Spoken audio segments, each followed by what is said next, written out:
The Hong Kong Monetary Authority announces new measures to help small and medium-sized companies. Cause of mass deaths among cage monkeys revealed. And President Xi Jinping will visit Russia for BRICS summit next week.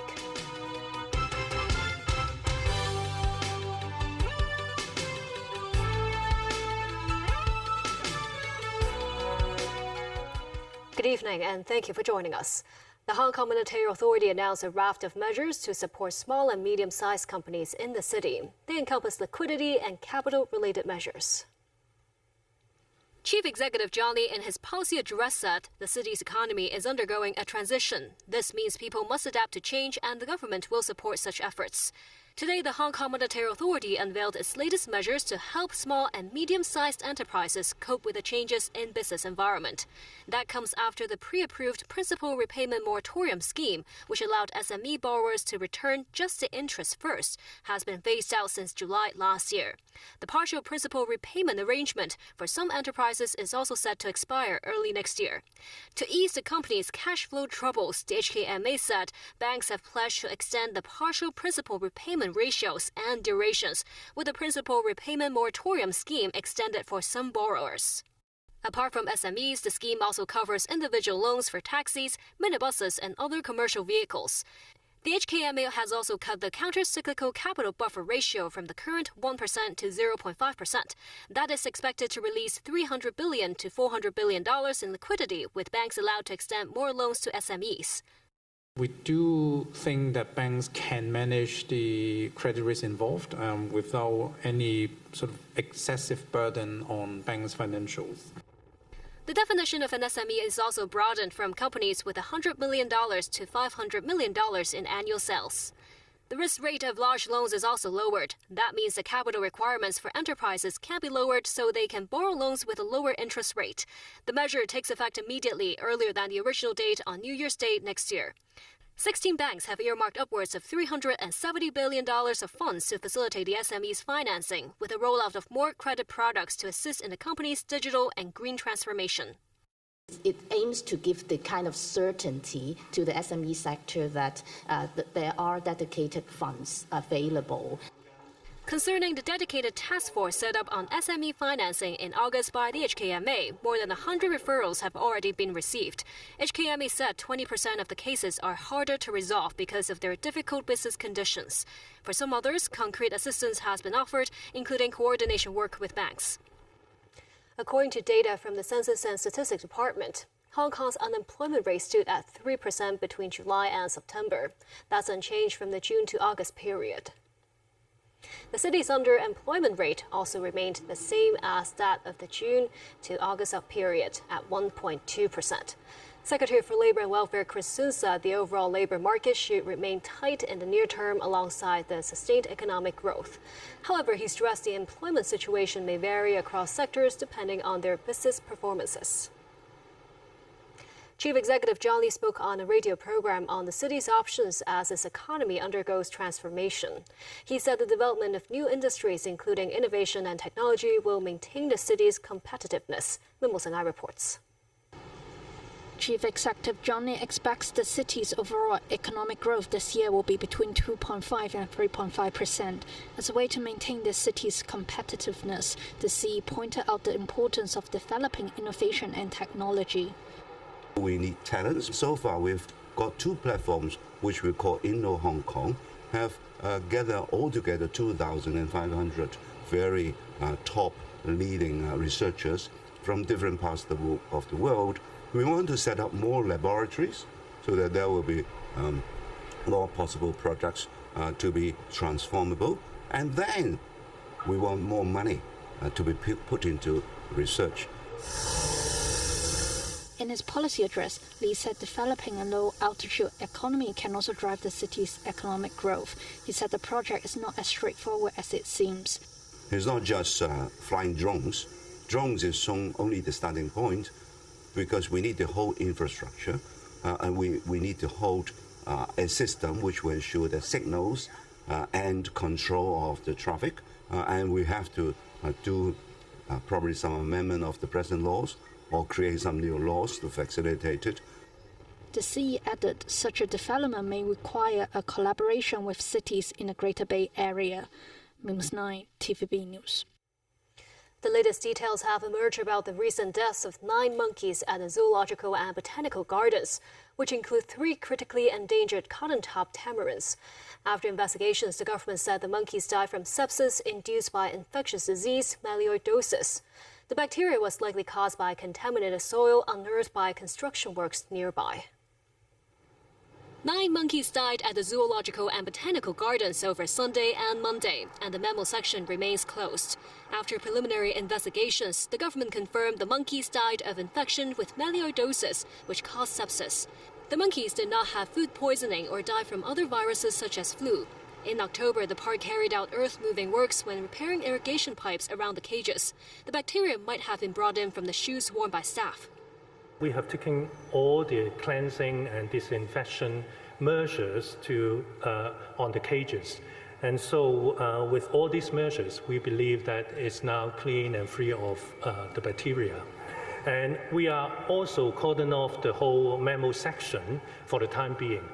So there will be no sort of contact between a normal citizen with the animals. Authorities said melioidosis is not usually transmitted from animals to humans. They added park staff are in good health and it is an isolated incident. The policy address outlined the government's plans to invite talented professionals to Hong Kong. Officials said various types of professions could qualify as top-notch. Memo Sangai reports. Attracting talented individuals to work in the city remains as an important goal for the government. The latest policy address said authorities will invite top-notch talent to come to work in the city. A committee on education, technology and talent, led by Chief Secretary for Administration Eric Chen, will be set up to help facilitate this. Chen said the measure is innovative. For each trade, there must be someone that people think are elite in the trade. And they may not come to Hong Kong of their own accord. So in the committee, we will think about whether to approach these people. So it may be an artist, it may be an engineer. We don't want to limit ourselves by giving a definition. Meanwhile, when asked about the fake credential cases related to university admissions, the government stressed offenders will face serious consequences. These complaint cases will be taken up by the police, and a very thorough investigation will be conducted on these cases. There are some agencies that are helping these students to submit the application, and then we will also at the same time deeply investigate these agencies. They are liable to prosecution, and the penalty will be imprisonment. In the future, if these students want to come to Hong Kong, it will be very, very difficult because they have a bad record. Secretary for Education Chow Yat-lin reminded applicants to be vigilant as local universities do not appoint agency or mediators for admissions. News 9, TVB News. President Xi Jinping is set to attend the 16th BRICS Summit in Russia next week. This year's BRICS Summit will be held in Kazan from October 22nd to the 24th. According to the Ministry of Foreign Affairs, President Xi will deliver an important speech and have in-depth discussions with leaders about the current international situation and matters of common concern. The group's mechanism and pragmatic cooperation will also be discussed. The Ministry of Foreign Affairs said China is willing to promote world peace and development with other emerging economies and usher in a new era of joint self-reliance for the global south. And still ahead, Israel confirmed they killed the leader of Hamas. War of words between Trump and Harris. And U.S. businessmen explain why they want to do business in Hong Kong.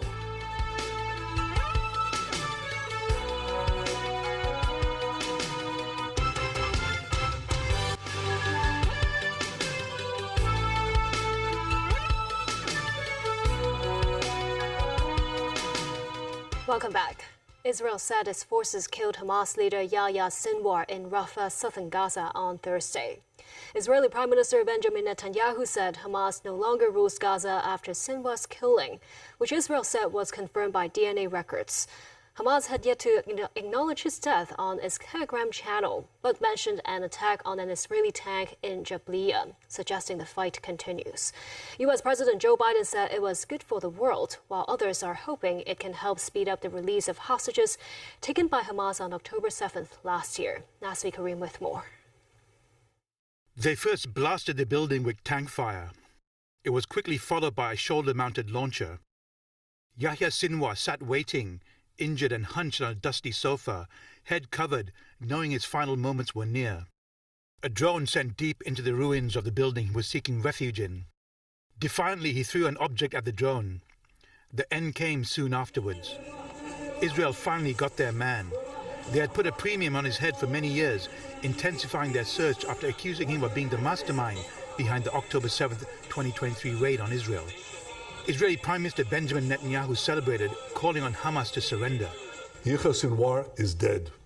While this is not the end of the war in Gaza, it's the beginning of the end. To the people of Gaza, I have a simple message. This war can end tomorrow. It can end if Hamas lays down its arms and returns our hostages. U.S. President Joe Biden, speaking on his arrival in Berlin, said he's hoping Sinwar's death would help to bring about a ceasefire in Gaza, where more than 42,000 people have been killed over the past year. It's a good day for the world. I'm so he's here now to congratulate him getting Sinwar. Sinwar had led the Hamas military wing for years, helping to build up their capabilities. He took over as political leader after the assassination in July of Ismail Haniyeh in Tehran. In 2021, Sinwar gave a fiery speech saying he knew Israel was trying to kill him. "Be my guest," he said at the time, telling his supporters that his death would in no way spell the end of the Palestinian struggle. In Jordan, which has a large Palestinian population, protesters gathered near the Israeli embassy to express their support for Sinwar. In central Gaza, Palestinians reacted to his death. This woman said they were sad upon hearing the news, but at the same time happy that the war may end. Nasvi Karim, TVB News. In the U.S., Democratic presidential candidate Kamala Harris and Republican candidate Donald Trump are fighting for votes in Michigan. Michigan is one of the three traditionally Democrat blue wall states that, along with Pennsylvania and Wisconsin, will heavily influence what is expected to be a close election. Meanwhile, the battle of the billionaires in support of the presidential candidates is heating up, with Elon Musk holding his first solo event in support of Donald Trump, while Shark Tank billionaire Mark Cuban appeared with Kamala Harris. Tracy Furness has more. Before Kamala Harris took to the stage in La Crosse, Wisconsin, billionaire businessman Mark Cuban criticized some of Donald Trump's main policies. I mean, back in the 90s and the early 2000s, he was a little bit coherent when he talked about trade policy, and he actually made a little bit of sense. But I don't know what happened to him. Now, he has this crazy notion that putting a tariff of 60% on every single product imported from China is a good idea. Let me just tell you, this man has so little understanding of tariffs, he thinks that China pays for them. This is the same guy who also thought that Mexico would pay for the walls. Harris says Trump wants unchecked power. Donald Trump is increasingly unstable and unhinged, and will stop at nothing to claim unchecked power for himself. He wants to send the military after American citizens. He wants to prevent women from making decisions about their own body. He wants to threaten fundamental freedoms and rights like the freedom to vote, the freedom to be safe from gun violence. In a suburb of Philadelphia, Elon Musk brought his support to Trump, saying Western civilization is at stake. This election decided in Pennsylvania by, it could be 10,000 votes, it could be 1,000 votes, it could be 10 votes. It could be some very tiny number. So every incremental person is a huge difference. So, you know, I haven't been politically active before. I'm politically active now because I think the future of America and the future of civilization is at stake. Meanwhile, former President Donald Trump was trading the rally stage for comedy as he attended the annual Al Smith charity dinner. It is tradition for both Democrat and Republican candidates for President of the United States to attend, but Harris skipped the event, appearing on video instead. It's been a long tradition for both Democrat and Republican candidates for President of the United States to attend this dinner. It's a rule. You got to go to the dinner. But my opponent feels like she does not have to be here, which is deeply disrespectful. Tracy Furness, TVB News. The U.S. imposed sanctions against 2 Chinese companies for allegedly aiding Russia to develop long-range unmanned drones. The Chinese embassy in Washington rejected the claims as untrue. A spokesperson said China has been handling the export of military products in a prudent and responsible way, and it strictly controls the export of dual-use articles, including drones for civilian use. The new sanctions targeted the Xiamen Limbach Aircraft Engine Company and the Red Lepus Vector Industry Shenzhen Company. Washington said they have made and shipped drones that were used to attack key infrastructure in Ukraine, inflicting both military and civilian casualties. This was the first time we actually saw a Chinese company manufacturing a weapon itself that then was used on the battlefield by Russia, was sent to Russia and then used on the battlefield. And that's why we imposed the sanctions that we did today. And that is why we continue to work with our allies and partners around the world to make clear to China that this practice is unacceptable. Washington had earlier issued warnings of growing risks of doing business in Hong Kong, but many U.S. enterprises continue to seek opportunities in the SAR. Meanwhile, Hong Kong's Trade and Economic Office in New York has rolled out a series of outreach activities to promote Hong Kong culture and tell the Hong Kong story. Danny Zhou reports. Jan Barbaroux, the founder of an American marine insurance company, was eyeing to tap into the huge mainland market. So he started his business in Hong Kong early this year. For him, Hong Kong's low tax rate, high efficiency, convenient financing and free flow of information are among its distinct advantages. Barbaroux insisted that his determination to seek long-term development in the city is unshakable, despite the US authorities' renewed warnings of business risks. I tend to disagree with this warning. I never felt that way. I went to Hong Kong many times. I believe that people are well-intended and they're business-focused before being political. Meanwhile, a company in the green business recently launched a new product. It is a sort of pot that could decompose leftover mushrooms while serving as fertilizer. With this device, food scraps such as shrimps and shellfish will decompose into paper or sand. The founder of the company is also making his way to Hong Kong in the hope of getting government support. Funding is important to me. It's also navigation through supply chains, learning also the ability to properly abide by all rules and regulations, because even with food waste, you have to get certain permits here. The Hong Kong Economic and Trade Office in New York said it would hold activities from time to time to provide information needed by companies that intend to develop in Hong Kong. The head of office, Maisie Ho-Mei-Chi, noted that it would be a lose-lose situation if the bill passed by the US House of Representatives forces the closure of Hong Kong's 3 trade missions in the country. She called for maintaining and consolidating the hard-earned bilateral ties in a pragmatic manner and abide by the principle of mutual benefit and reciprocity. Danny Zhou, TVB News. Back locally, the latest policy address by Chief Executive John Lee has noted the goal to provide more convenient cross-boundary financial services, including through small value payment platforms. Speaking with TVB News, a CEO of a leading digital wallet company in Hong Kong said more efforts are underway to strengthen such services to facilitate Hong Kongers' transactions on the mainland as well as overseas. This e-payment app developed by a major bank in Hong Kong. The e-wallet service has more than 3 million users in the city. Mainly used locally before, the platform has begun partnership with a virtual card company 2 months ago and now supports payment across 46 countries and regions, including mainland China, Japan, and South Korea. Speaking with TVB News, Brad Jones, CEO of the payment platform, said it will double down on improving cross-border transaction services. Is really trying to target customers who are travelling to Shenzhen for the weekend or travelling to Japan to use PayMe to do their international transactions. In August, the app imposed a 1.2% handling fee for users who tie the e-wallet other than its home bank for the first time. The lowest fee in market for top-up against competition. And also, we're very closely monitoring customer feedback to understand what our customers feel about that fee. Brad Jones also told us they aim to continue exploring different ways to improve the cashless payment experience for Hong Kong people, both locally and around the world. When asked about the policy address mentioned about more convenient cross-boundary financial services, Brad said the favorable policy direction will drive the entire market to step up cross-border transaction services.